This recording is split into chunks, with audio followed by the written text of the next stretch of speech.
Catch झेलताना झालेल्या गंभीर दुखापतीमुळे क्रिकेटर श्रेयस अय्यरला आयसीयूत हलवण्यात आलं। श्रेयस अय्यर ऑस्ट्रेलिया विरुद्धच्या सामन्यात जखमी झाला होता। तो सध्या सिडनीतल्या रुग्णालयात ऍडमिट आहे। कॅच झेलताना झालेल्या गंभीर दुखापतीमुळे क्रिकेटपटू श्रेयस अय्यरला आयसीयूमध्ये भरती केलं गेलंय। बरगडीला दुखापत होऊन अंतर्गत रक्तस्राव झाल्यामुळे त्याला तातडीनं ऑस्ट्रेलियामधल्या सिडनीत ऍडमिट केलं गेलंय। सध्या स्थितीमध्ये उपचार सुरू असले तरी अंतर्गत रक्तस्राव पसरू नये म्हणून पुढचे 5 ते 7 दिवस अय्यरला निरीक्षणाखाली ठेवलं जाणार आहे। माहितीनुसार अय्यरची प्रकृती स्थिर आहे, मात्र पूर्णपणे बरं होण्यास बराच वेळ लागणार असल्यामुळे त्याचं मैदानामध्ये कधी कमबॅक होईल याबद्दल निश्चित माहिती समोर आली नाही। ऑस्ट्रेलिया विरुद्धच्या तिसऱ्या वनडेमध्ये अय्यरनं अप्रतिम कॅच घेतला।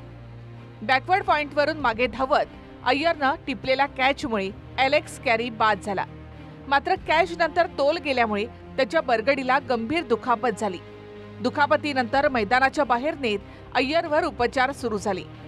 दरम्यान अय्यरनं दुखापतीवर मात करून पुन्हा लवकरात लवकर क्रिकेट मैदानावर परतावं म्हणून क्रिकेटप्रेमी त्याच्या प्रकृतीसाठी प्रार्थना करतायत। Bureau report, TV9 Marathi.